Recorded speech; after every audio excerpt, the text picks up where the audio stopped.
नमस्कार दोस्तों, एडुटेरिया 5000 प्लस में आज हम लोग चलते हैं सेट नंबर 5 और इसमें 1 से लेकर 50 तक जितना भी क्वेश्चन है सबको हम लोग देखेंगे।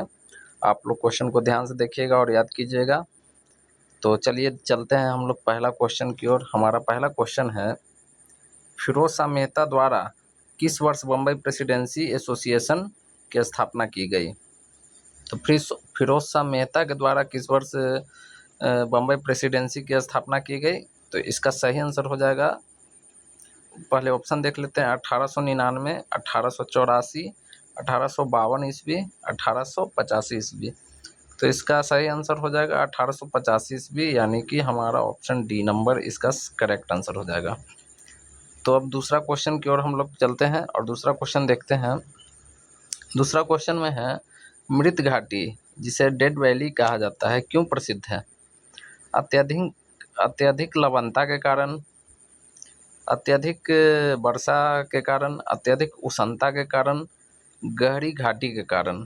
तो मृत घाटी किस लिए प्रसिद्ध होती है? तो मृत घाटी होती है अत्यधिक उष्णता के कारण जानी जाती है। चलिए हम लोग चलते हैं थर्ड क्वेश्चन की ओर, देखते हैं थर्ड क्वेश्चन को। जलोढ़ मिट्टी के संबंध में कौन सा कथन सही है? जलोढ़ मिट्टी में कौन सा कथन सही है, जो देखते हैं। जलोढ़ मृदा प्रायद्वीपीय प्रदेश में पूर्व तट की नदी डेल्टाओं और नदियों की घाटियों में पाई जाती है। दूसरा है, प्रतिवर्ष बाढ़ों के द्वारा निक्षेपित होने वाली नई जलोढ़ मृदा को बांगर कहते हैं। और तीसरा है, जलोढ़ मृदा में पोटास की मात्रा अधिक पाई जाती है। एक केवल सही है, केवल 1 और 2 सही है, केवल 2 और 3 सही है, या केवल 1 और 3 सही है? तो इसका सही आंसर हमारा हो जाएगा, इसका केवल 1 और 3 सही है, ये 2 नंबर गलत है। तो इसका सही आंसर हो जाएगा ऑप्शन डी। नेक्स्ट क्वेश्चन पे हम लोग चलते हैं।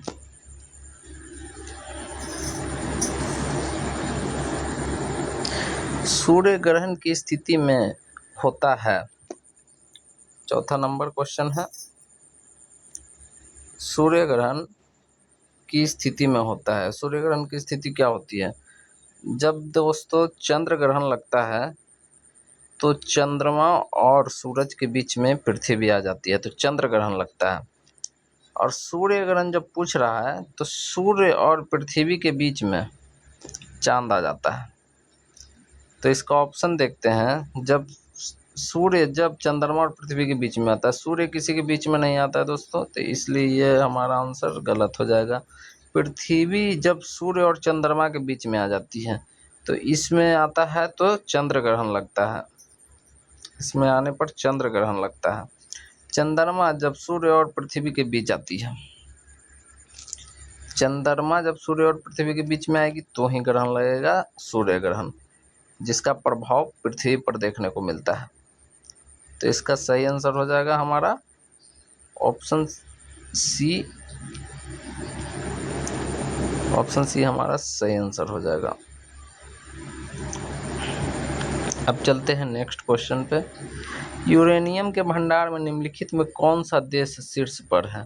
यूरेनियम का जो भंडार जहां सबसे ज़्यादा अधिक है, तो कौन सा देश इसमें सर्वोच्च पर है? पहला ऑप्शन है हमारा इंडिया, दूसरा है चाइना, तीसरा ऑस्ट्रेलिया, चौथा है कजाकिस्तान।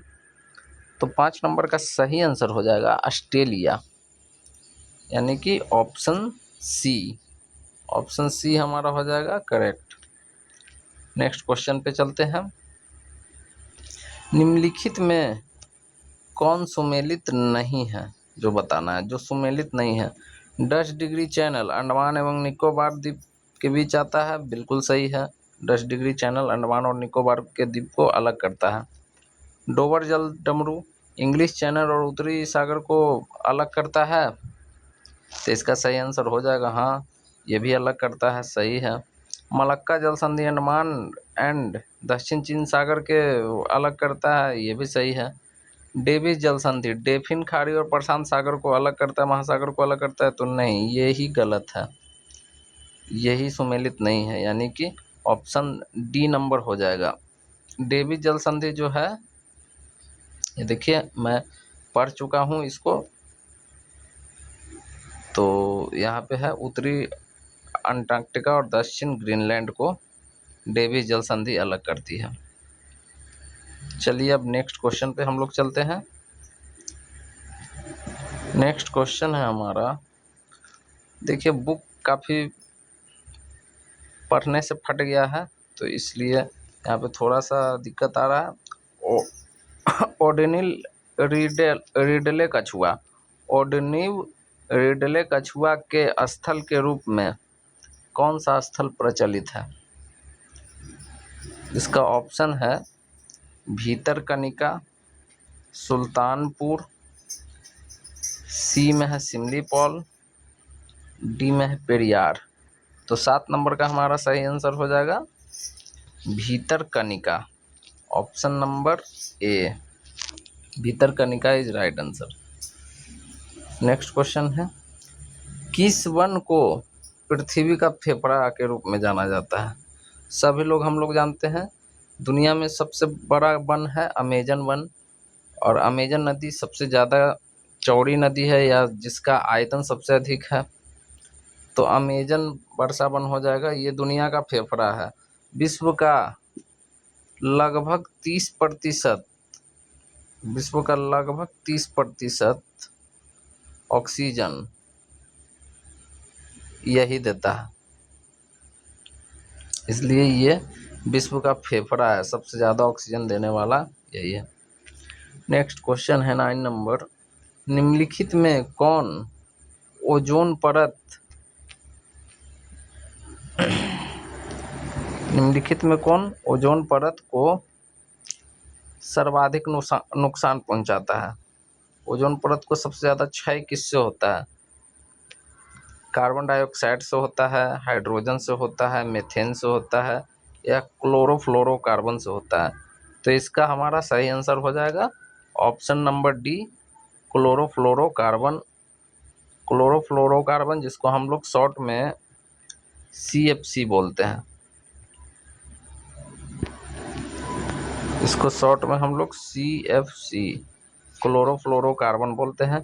क्लोरोफ्लोरोकार्बन दोस्तों हमारे फ्रिज और वॉशिंग मशीन से ज़्यादा निकलती है, यही सब कारण है कि ओजोन परत का क्षति हो रहा है। चलिए नेक्स्ट क्वेश्चन में अब हम लोग आते हैं क्वेश्चन नंबर 10। क्वेश्चन नंबर 10 है हमारा, पारिस्थितिकी तंत्र की संकल्पना को किसने प्रस्तावित किया था? पारिस्थितिकी तंत्र की संकल्पना को किसने प्रस्तावित किया था? पहला ऑप्शन है A.G. टांसले, दूसरा है Walter G Rosen, C number में है G. टेलर, और ऑप्शन डी में है D. फॉकनर। तो 10 नंबर का हमारा सही आंसर हो जाएगा option A, A.G. Tansley. A.G. Tansley इसका सही आंसर हो जाएगा। पारिस्थितिकी तंत्र की संकल्पना इन्होंने ही की थी। नेक्स्ट क्वेश्चन में हम लोग आते हैं, पश्चिम की ओर प्रवाहित होने वाली नदियां कौन है? पश्चिम की ओर प्रवाहित जो नदी होती है वो कौन कौन है? ऑप्शन है हमारा नर्मदा, माही, ताप्ती, महानदी। तो इसमें से बताना है 1 और 3,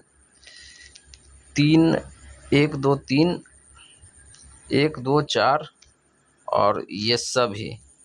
तो हमारा 11 नंबर में हम देखते हैं पहले कि नर्मदा जो नदी है वो पश्चिम की ओर प्रवाहित होती है, सही है। माही भी पश्चिम की ओर प्रवाहित होती है, ये भी सही है। ताप्ती नदी ये भी पश्चिम की ओर प्रवाहित होती है, ये भी सही है। महानदी ये गलत है, तो इसका सही आंसर हो जाएगा option D, Mahanadi. Sorry, Mahanadi नहीं है, तो 1 2 3 जिसमें है वो आंसर हो जाएगा। तो हमारा 1 2 3 इसमें है, तो ये हमारा आंसर हो जाएगा ऑप्शन बी। अब 12 नंबर क्वेश्चन पे हम लोग चलते हैं। 12 नंबर क्वेश्चन हमारा बोल रहा है सोडियम हाइड्रोक्साइड एवं हाइड्रोक्लोरिक अम्ल की अभिक्रिया से सोडियम क्लोराइड और जल बनते हैं, यह कौन सी अभिक्रिया कहलाती है? इसका ऑप्शन हम लोग देखते हैं। पहला ए में है उदासीकरण, बी में है विघटन, सी में है संयोजन, डी में है अपक्षेपण। तो 12 नंबर का हमारा सही आंसर हो जाएगा उदासीकरण। ऑप्शन नंबर ए उदासीकरण इसका राइट आंसर हो जाएगा। 13 नंबर में हम लोग आते हैं, निम्न में कौन ऑक्सीकरण नहीं है? बताना है कि निम्न में कौन ऑक्सीकरण नहीं है। दहन नहीं है, अपक्षेपण नहीं है, भोजन का पचना नहीं है या श्वसन नहीं है। तो निम्न में से कौन सा ऑक्सीकरण नहीं है? तो हमारा ऑप्शन नंबर बी हो जाएगा। अपक्षेपण जो है ऑक्सीकरण नहीं है, दहन, भोजन, पचना, श्वसन ये सब ऑक्सीकरण है। क्वेश्चन नंबर 14 में चलते हैं। निम्नलिखित में कौन सा अधातु विद्युत का सुचालक है? विद्युत का सुचालक कौन कौन है? ग्रेफाइट हाँ है, सल्फर नहीं है, कॉपर भी नहीं है, हीरा भी नहीं है। तो हमारा सही आंसर पहला हो जाएगा 14 का ए। ग्रेफाइट जो है वो ऐसा धातु है जो विद्युत का सुचालक है। अब हम लोग चलते हैं क्वेश्चन नंबर 15 की ओर। क्वेश्चन नंबर 15 में हम लोग देखते हैं रबर निम्न में से किसका बहुलक है? पहला ऑप्शन है प्रोपीन, दूसरा है एथिलीन, तीसरा है एसिटिलीन, चौथा है आइसोप्रीन। तो 15 का हमारा सही आंसर होगा आइसोप्रीन, यानी कि ऑप्शन नंबर डी हमारा सही हो जाएगा। नेक्स्ट क्वेश्चन में हम लोग आते हैं, वास्तविक वस्तु का हमेशा सीधा प्रतिबिंब बनाने वाले दर्पण क्या कहलाते हैं? कौन सा है? यानी वास्तविक वस्तु का हमेशा सीधा प्रतिबिंब बनाएगा, तो वो दर्पण कौन सा है? ऑप्शन ए में है समतल दर्पण एवं उत्तल दर्पण, समतल दर्पण एवं अवतल, उत्तल एवं अवतल, समतल एवं उत्तल। तो 16 का हमारा हो जाएगा समतल हो जाएगा इसमें, और इसमें समतल के साथ उत्तल रहता है। तो ऑप्शन ए में समतल, उत्तल व अवतल तीनों है, नहीं गलत है। बी में डी नंबर हमारा सही है, समतल व उत्तल हमारा डी नंबर सही है। नेक्स्ट क्वेश्चन में अब हम लोग आते हैं, देखते हैं विद्युत चुंबक बनाने के लिए प्रायः किस पदार्थ के क्षार का प्रयोग किया जाता है? ऑप्शन नंबर ए में देखते हैं इस्पात का, बी में नर्म लोहा है, सी में पीतल है, डी में एल्यूमिनियम है। तो 17 का हमारा सही आंसर हो जाएगा नर्म लोहा, जो कि है ऑप्शन बी में हमारा है। तो B is the right answer. चलिए 18 में हम लोग आते हैं, निम्न में से कौन सा मिश्रण का पृथक्करण विधियां है? मिश्रण को पृथक्करण करने की विधियां कौन है? रवाकरण या आसवन, रवाकरण आसवन, सी में है निस्यंदन, डी में है ऊर्ध्वपातन। तो इसमें ऑप्शन देखते हैं, ये है 2 और 4, 1 और 2 सही है, 1, 2 और 4 सही है। तो हमारा सही आंसर हो जाएगा इनमें से कोई नहीं, 4 हमारा सही आंसर हो जाएगा ऑप्शन डी, इनमें से कोई नहीं। नेक्स्ट क्वेश्चन पे हम लोग चलते हैं, मनुष्य में मादा जनन अंग से किस हार्मोन का स्राव होता है? पहला ऑप्शन है हमारा एस्ट्रोजन, दूसरा है प्रोजेस्टेरॉन, तीसरा है रिलैक्सिन, चौथा उपयुक्त सभी। तो मादा जनन अंग से तीनों हार्मोन का स्राव होता है, यानी कि ये एस्ट्रोजन हो जाता है, प्रोजेस्टेरॉन हो जाता है, रिलैक्सिन, ये तीनों हार्मोन का स्राव होता है। तो ये तीनों हमारा सही हो जाएगा।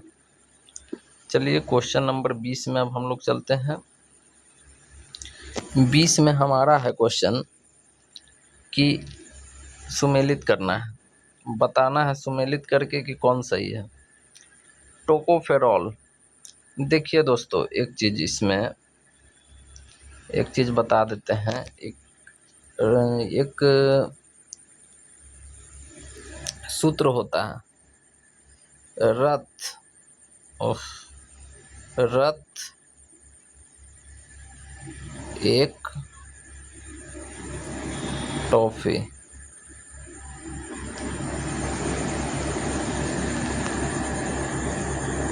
विटामिन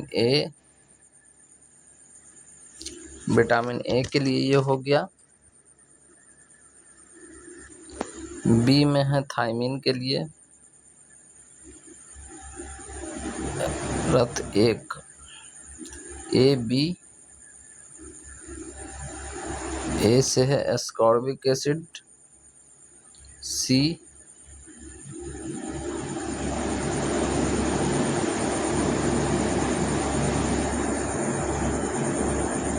ए बी सी, इस क से हो जाएगा विटामिन डी,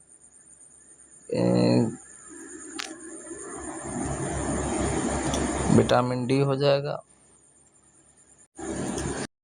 हमारा। रस से हो गया हमारा रेटिनॉल, थ से थायमिन, ए से हो गया स्कॉर्बिक एसिड, विटामिन सी। ये क से हो गया हमारा, क से बोला जाता है डी, विटामिन डी होता है कैल्सीफेरॉल। हाँ, कैल्सीफेरॉल हो गया विटामिन डी से, क से हो गया। ट से हो गया टेकोफेरॉल, और फी से हो गया हमारा फाइलोक्विनोन। तो डी ई हो गया और ये क्यू हो गया। तो इतना याद रख लीजिएगा, तो लगभग इसी से क्वेश्चन पूछा जाता है। B1 B2 B12 ये सब का क्वेश्चन बहुत कम ही आता है। इतना को आप याद रखिएगा। रथ एक टॉफी, एक बार फिर से बता देता हूँ दोस्तों, एक बार फिर से आप लोग ध्यान दीजिएगा। रथ, देखिए लिखने में थोड़ा सा उंगली से ही लिखना पड़ रहा है, इसलिए थोड़ा सा। रथ एक toffee,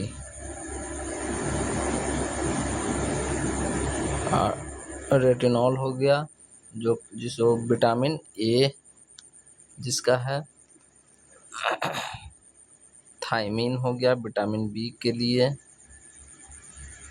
vitamin C ascorbic acid, फिर क से हो गया कैल्सीफेरॉल विटामिन डी के लिए, टी से हो गया टेकाफेरॉल विटामिन ई के लिए, और एफ से हो जाता है फाइलोक्विनोन विटामिन के लिए। तो ये विटामिन का हमारा नाम है। अब चलिए हम लोग क्वेश्चन की ओर चलते हैं। क्वेश्चन, टोकोफेरॉल, अभी हम लोग पढ़े हैं टोकोफेरॉल विटामिन ई। नेफ्थोक्विनोन बोला जाता है,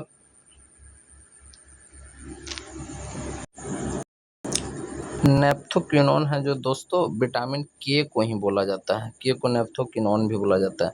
थ से थायमिन हो गया, तो क्या बताए थे, रथ एक टॉफी। तो थ से हो गया हमारा थायमिन, थायमिन जो है वो विटामिन बी है, विटामिन बी है थायमिन। साइनोकोबालामिन, साइनोकोबालामिन जो है वो विटामिन B12 है। तो इससे अब हम देखते हैं कि इसमें कौन सा प्रभावित होता है, कौन सा नहीं होता है। तो टोकोफेरॉल जो है वो विटामिन ई है। तो विटामिन ई से बांझपन होता है, तो जनन क्षमता की कमी, ये हो गया विटामिन ई के कमी से, यानी कि टोकोफेरॉल के कमी से। अब चलते हैं दूसरा में। तो नेफ्थोक्विन, विटामिन के की कमी से हमारा रक्त का थक्का जमना होता है। तो रक्त का थक्का, चोट लगने पर रक्त का थक्का ना जमने की, ये रक्तस्राव के लिए। थायमीन, थायमीन विटामिन बी से बेरी, ये हो जाएगा हमारा। साइनोकोबालामीन B12 से होता है तंत्र की गड़बड़ियाँ, इससे हो जाएगा। तो एक का हो जाएगा 3, एक का 3, 2 गो में है।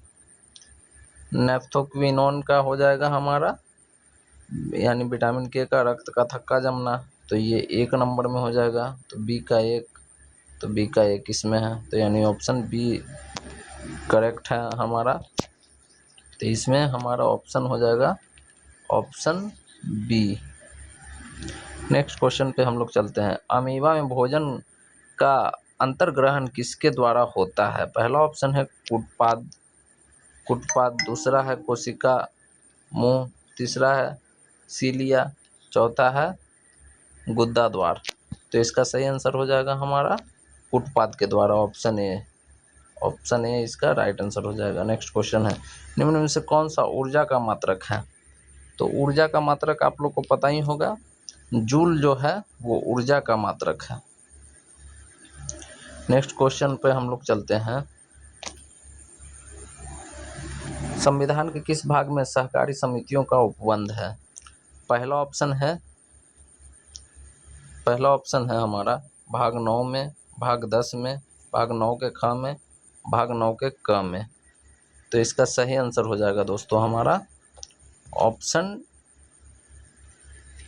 ऑप्शन नंबर डी हो, सी, ऑप्शन नंबर सी, 9 के ख में, क पहले दिया हुआ है, ऑप्शन 9 के सी में हो जाएगा, सहकारी समितियों का है।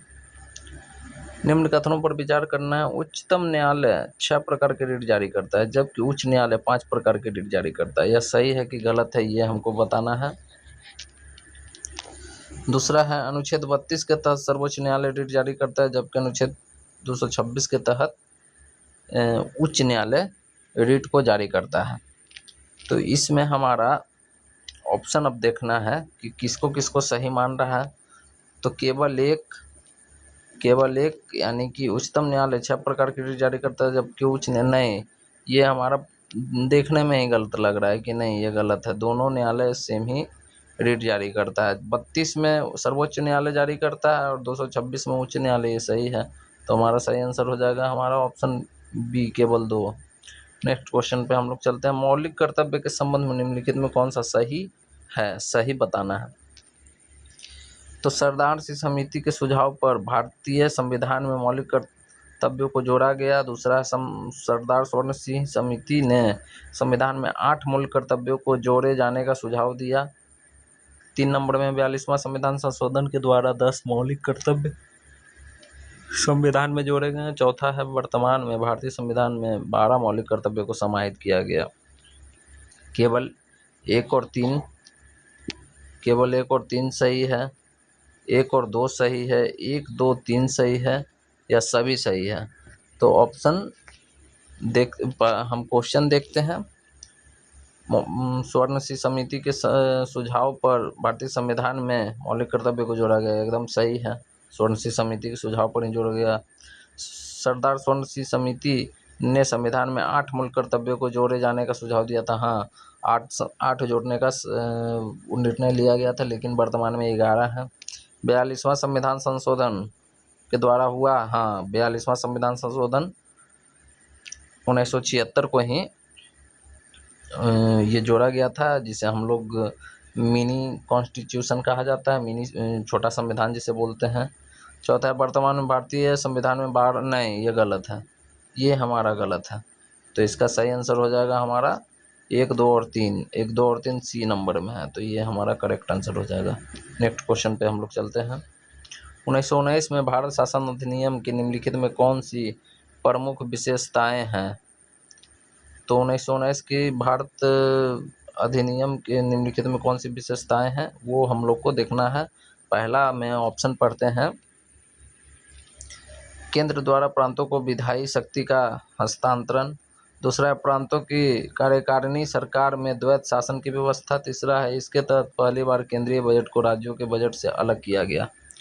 तो इसका ऑप्शन तो हम लोग ये कथन तो हम लोग देख लिए। अब इसका ऑप्शन देखते हैं। केवल एक सही है, केवल एक और दो सही है, केवल 2 और 3 सही है, यह सभी सही है।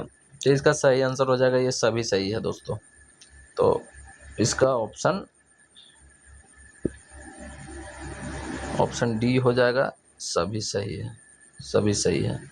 नेक्स्ट क्वेश्चन पे हम लोग चलते हैं। नेक्स्ट क्वेश्चन है हमारा स्वतंत्र भारत के पहले मंत्रिमंडल में रेलवे एवं परिवहन मंत्रालय का जिम्मा किसे सौंपा गया? आर के शेट्टी को सौंपा गया? नहीं, गलत है ये। आर के शेट्टी को नहीं सौंपा गया। आसिफ अली को सौंपा गया? नहीं, ये भी गलत है। जॉन मथाई, ये सही है। सरदार वल्लभ भाई गृह मंत्री बने थे। तो इसका सही आंसर हो जाएगा हमारा ऑप्शन सी, जॉन मथाई को मंत्रिमंडल और परिवहन के रेलवे में मंत्री और परिवहन मंत्रालय इनको दिया गया था। नेक्स्ट क्वेश्चन पे हम लोग चलते हैं। निम्नलिखित में कौन सा राज्य के नीति निर्देशक सिद्धांत नहीं है? पहला ऑप्शन है कुटीर उद्योग का विकास करना। दूसरा आजीविका के पर्याप्त साधनों का अधिकार। तीसरा अल्पसंख्यकों की भाषा, लिपि या संस्कृति का संरक्षण। चौथा है राज्य पोषण और जीवन स्तर को बढ़ाने और सार्वजनिक स्वास्थ्य में सुधार करने का प्रयास। तो इसका सही आंसर हो जाएगा दोस्तों ऑप्शन सी, केवल अल्पसंख्यकों की भाषा और लिपि या संस्कृति का संरक्षण। ये गलत है। नेक्स्ट क्वेश्चन पे हम लोग चलते हैं। 29 क्वेश्चन। लॉर्ड डलहौजी के शासनकाल में लागू व्यवगत सिद्धांत के कारण ब्रिटिश साम्राज्य में शामिल किए गए राज्यों की सूची में नहीं है। कौन सा नहीं है जो बताना है? पहला सतारा नहीं है, दूसरा बघाट नहीं है, तीसरा अवध नहीं है, चौथा झांसी नहीं है। तो इसका हमारा सही आंसर हो जाएगा अवध। अवध नहीं होगा, अवध राइट आंसर हो जाएगा। नेक्स्ट क्वेश्चन में हम लोग आते हैं। नेक्स्ट क्वेश्चन है 20 नंबर में, सामाजिक धार्मिक सुधार आंदोलन के दौरान बाल विवाह रोकने के लिए शारदा अधिनियम कब पारित किया गया? तो पहला ऑप्शन है 1891, दूसरा 1872, तीसरा है 1929, चौथा है 1930। तो इसका सही आंसर हो जाएगा हमारा 1930। 1930 में सामाजिक सुधार आंदोलन के दौरान बाल विवाह रोकने के लिए शारदा अधिनियम लाया गया। नेक्स्ट क्वेश्चन पे हम लोग आते हैं। भारत में हुए किसान आंदोलन में प्रथम भारतीय किसान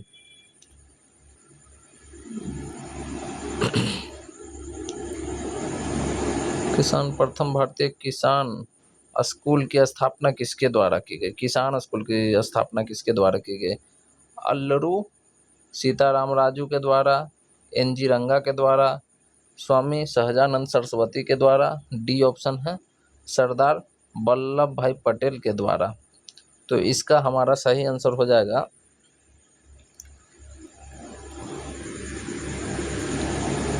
एन.जी. रंगा के द्वारा। ऑप्शन नंबर बी हमारा सही आंसर हो जाएगा, एन.जी. रंगा के द्वारा यह स्कूल चालू किया गया। नेक्स्ट क्वेश्चन है, इंडिया मिरर समाचार पत्र का संपादन किनके द्वारा किया गया, यानी इनके संपादनकर्ता कौन थे? पहला शिशिर कुमार घोष, दूसरा है जुगल किशोर, तीसरा है देवेंद्र नाथ टैगोर, चौथा है क्रिस्टोफर दास पॉल। तो इसका 32 नंबर का हमारा सही आंसर हो जाएगा Devendra Nath Tagore, option number C. Next question पे हम लोग आते हैं। 33 नंबर में देखते हैं, कांग्रेस के किस अधिवेशन के दौरान पृथक निर्वाचन पद्धति को अस्वीकार किया गया? स्वीकार नहीं किया गया, अस्वीकार किया गया। 1910 के इलाहाबाद, 1908 के मद्रास, 1909 में लाहौर, इनमें से कोई नहीं। तो 33 नंबर का हमारा सही आंसर हो जाएगा लाहौर अधिवेशन, ऑप्शन नंबर सी। लाहौर अधिवेशन 1909 को हुआ था। नेक्स्ट क्वेश्चन है, मुस्लिम लीग के द्वारा प्रत्यक्ष कार्यवाही दिवस कब मनाया गया? पहला ऑप्शन है 14 अगस्त 1947, दूसरा है 16 अगस्त 1945, तीसरा है 16 अगस्त 1946, चौथा है 14 अगस्त 1946। तो इसका हमारा सही आंसर हो जाएगा 16 अगस्त 1946। नेक्स्ट क्वेश्चन में हम लोग चलते हैं। निम्नलिखित में कौन सा कथन जलियांवाला बाग के संबंध में सही नहीं है? जलियांवाला बाग के संबंध में ये सही नहीं है। पहला ऑप्शन है जलियांवाला बाग की जांच के लिए हंटर कमेटी का आयोजन किया गया।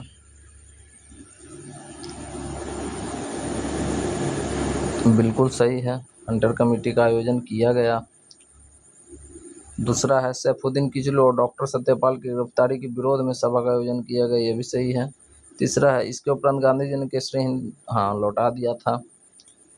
इसके उपरांत गांधी ने सत्याग्रह का प्रथम सफल प्रयोग किया नहीं, यही गलत है, ये गलत है। ऑप्शन नंबर डी यहाँ पे सही आंसर हो जाएगा। नेक्स्ट क्वेश्चन पे हम लोग चलते हैं। भारत में चांदी सर्वप्रथम किस काल में पाई गई? अब हिस्ट्री से क्वेश्चन आ गया दोस्तों।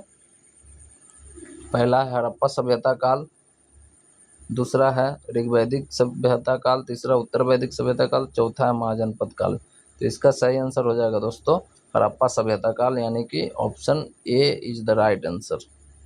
Next question number 37। किस शासक ने शिलादित्य की उपाधि धारण की? तो शिलादित्य की उपाधि किसने धारण की? अशोक ने, कनिष्क ने, हर्ष ने या समुद्रगुप्त ने? तो इसका हमारा सही आंसर हो जाएगा ऑप्शन नंबर सी, हर्ष ने शिलादित्य की उपाधि धारण की। निम्नलिखित में से किस संत को कृष्ण और विष्णु का अवतार माना जाता है? पहला है मीराबाई, दूसरा है दादू दयाल, तीसरा है संत ज्ञानेश्वर, चौथा है चैतन्य महाप्रभु। तो इसका सही आंसर हो जाएगा Chaitanya Mahaprabhu, option number D. Chaitanya Mahaprabhu जो है इनको ईश्वर और कृष्ण और विष्णु दोनों का अवतार माना गया। नेक्स्ट क्वेश्चन है प्रसिद्ध विक्रमशिला विश्वविद्यालय की स्थापना भागलपुर बिहार में किस शासक के द्वारा किया गया? पहला ऑप्शन है कुमारगुप्त, दूसरा है देवपाल, तीसरा है धर्मपाल, चौथा है गोपाल। तो इसका हमारा 39 का सही आंसर हो जाएगा धर्मपाल के द्वारा। कुमारगुप्त ने नालंदा विश्वविद्यालय की स्थापना की, याद रखिएगा। विक्रमशिला विश्वविद्यालय की धर्मपाल ने किया था। 40 नंबर। निम्न में से किस शासक ने महात्मा बुद्ध की सेवा में अपने राज्य वैद को भेजा था? कौन शासक था वो? अजातशत्रु, बिंदुसार, बिंबिसार या अशोक? तो देखिए ये तो जाहिर सी बात है कि गौतम बुद्ध के समय अजातशत्रु उनके समकालीन नहीं थे, समकालीन थे, लेकिन वो गौतम बुद्ध ज़्यादा दिन इनके पास सामने नहीं रहे। बिंदुसार ये बहुत बाद में आए, अशोक उनसे भी बाद में आए। इसका सही आंसर हो जाएगा हमारा बिंबिसार, ऑप्शन नंबर डी, सी सही हो जाएगा। 41 नंबर। किसके शासनकाल में इब्न बतूता भारत आया? तो इब्न बतूता भारत आया मोहम्मद बिन तुगलक के शासनकाल में, फिरोज शाह तुगलक, बलबन के शासनकाल में या अलाउद्दीन खिलजी के शासनकाल में? तो इसका सही आंसर हो जाएगा एमबीटी के शासनकाल में आया था, यानी कि मोहम्मद बिन तुगलक के शासनकाल में, option number A is the right answer. 42। Harappa सभ्यता किस प्रकार की सभ्यता थी? पहला ऑप्शन है पाषाणकालीन, दूसरा है कांस्ययुगीन, तीसरा है लौह युगीन, चौथा है ताम्र युगीन। तो इसमें हमेशा कन्फ्यूजन होता है, याद रखिएगा ऑप्शन नंबर बी इसका सही आंसर होगा। कांस्ययुगीन सभ्यता है हड़प्पा कालीन। लौह का तो पता ही नहीं था, पाषाण युग हड़प्पा से पहले का था और ताम्र पाषाण युग हड़प्पा से बाद आया, इसलिए option number B is the right answer. Next question में अब आते हैं। नेक्स्ट क्वेश्चन है तारीख़ मुबारक शाही नामक पुस्तक किसके द्वारा रचित है, यानी कौन लिखा था? पहला ऑप्शन है जियाउद्दीन बरनी, दूसरा है हसन निजामी, तीसरा है आहया बिन अहमद सरहिंदी, चौथा है अमीर खुसरो। तो 43 में हमारा सही आंसर हो जाएगा ऑप्शन नंबर सी, आया बिन अहमद सरहिंदी ने तारीख मुबारक शाही लिखा था। नेक्स्ट क्वेश्चन में हम लोग आते हैं, निम्नलिखित में से किस वायसराय का कार्यकाल सबसे लंबा रहा है? ऑप्शन देखते हैं इसमें। लॉर्ड हार्डिंग है, Lord Curzon, Lord Irwin, Lord Linlithgow. तो 44 का हमारा सही आंसर हो जाएगा लॉर्ड लिनलिथगो जो है वो सबसे लंबे काल तक रहे हैं। नेक्स्ट क्वेश्चन है, एनाटॉमी विज्ञान किस एक शाखा है जिसमें अध्ययन किया जाता है? यानी कि एनाटॉमी में किस चीज़ की अध्ययन किया जाता है? पहला है जानवरों एवं पौधों के बारे में, उसकी संरचना के बारे में, मानव अंगों के क्रियाकलाप के बारे में, पशुओं का आहार के बारे में, कोशिकाओं और ऊतकों के लिए। तो इसका हमारा सही आंसर हो जाएगा ऑप्शन नंबर ए, जानवर एवं पौधों के लिए एनाटॉमी विज्ञान की शाखा का अध्ययन किया जाता है। 46 नंबर में है हमारा, सकल राष्ट्रीय उत्पाद जिसे जीएनपी में निम्नलिखित में से किसको शामिल किया गया? पहला ऑप्शन है निजी प्रेषण, दूसरा बाह्य ऋणों पर ब्याज की प्राप्त, तीसरा है बाह्य अनुदान, चौथा विदेशी निवासियों के द्वारा प्राप्त आय से लेकर। तो इसका हमारा सही आंसर हो जाएगा भारत से बाहर जो रह रहे हैं विदेशी निवासियों की आय से हो जाता है। अब आते हैं 47 नंबर क्वेश्चन पे, बाजार में मुद्रा आपूर्ति को नियंत्रण करने के साधन के रूप में सरकारी बॉन्डों की बिक्री खरीद को क्या कहा जाता है? इसका पहला ऑप्शन है तरलता कहा जाता है, तरलता समायोजन, दूसरा ओपन मार्केट ऑपरेशन, तीसरा सीमांत स्थायी सुविधा, चौथा है बाजार पूंजीवादी। तो ऑप्शन नंबर बी हो जाएगा इसका सही answer, open market operation. Open market operation इसका सही आंसर हो जाएगा। नेक्स्ट क्वेश्चन में अब हम लोग आते हैं 48, निम्नलिखित में कौन सी रिपोर्ट विश्व बैंक द्वारा जारी नहीं किया जाता है? कौन जो है वो विश्व बैंक जारी नहीं करता है? पहला ऑप्शन है वर्ल्ड डेवलपमेंट रिपोर्ट, दूसरा है ईज ऑफ डूइंग बिजनेस, तीसरा है ग्लोबल इकोनॉमी प्रोस्पेक्टस, चौथा है ग्लोबल जेंडर गैप रिपोर्ट। तो 48 का हमारा सही आंसर हो जाएगा ग्लोबल जेंडर गैप रिपोर्ट। ये नहीं लागू करता है विश्व bank, global gender gap report हो गया। 49 में अब हम लोग आते हैं, भारतीय आयात निर्यात बैंक की स्थापना किस वर्ष की गई? पहला ऑप्शन है 1982, दूसरा है 1972, तीसरा 1992, चौथा 1988। तो 49 का हमारा सही आंसर हो जाएगा 1982, यानी कि ऑप्शन ए में है 1982, और 1982 इसका सही आंसर हो जाएगा। वैश्विक वित्तीय स्थिरता रिपोर्ट निम्नलिखित में कौन जारी करता है? वैश्विक वित्तीय स्थिरता रिपोर्ट कौन जारी करता है? पहला है विश्व बैंक, दूसरा विश्व आर्थिक मंच, तीसरा संयुक्त राष्ट्र, चौथा है IMF। तो 50 का हमारा सही आंसर हो जाएगा IMF इसका राइट आंसर हो जाएगा। IMF है जो वो राइट आंसर हो जाएगा, ऑप्शन नंबर डी। अब कुछ स्मरण तथ्य है उसको हम लोग देख लेते हैं गौर से। बिंबिसार के बारे में, बिंबिसार ने किसे हराकर अंगराज्य को मगध में मिलाया था? तो ब्रह्मादत्त को मिलाकर बनाया था। मगध की राजधानी राजगीर को बनाया, इसने मगध की राजधानी राजगीर को बनाया। इसने भगवान बुद्ध की सेवा में राजवैद्य जीवक को भेजा था। अभी क्वेश्चन आया था किसने भेजा था, तो बिंबिसार ने। किसे भेजा? तो जीवक को भेजा। इसकी हत्या इसके पुत्र अजातशत्रु ने की। अजातशत्रु को भी उसी के पुत्र के द्वारा मार दिया जाता है, उदयन के द्वारा। चलिए आगे देखते हैं।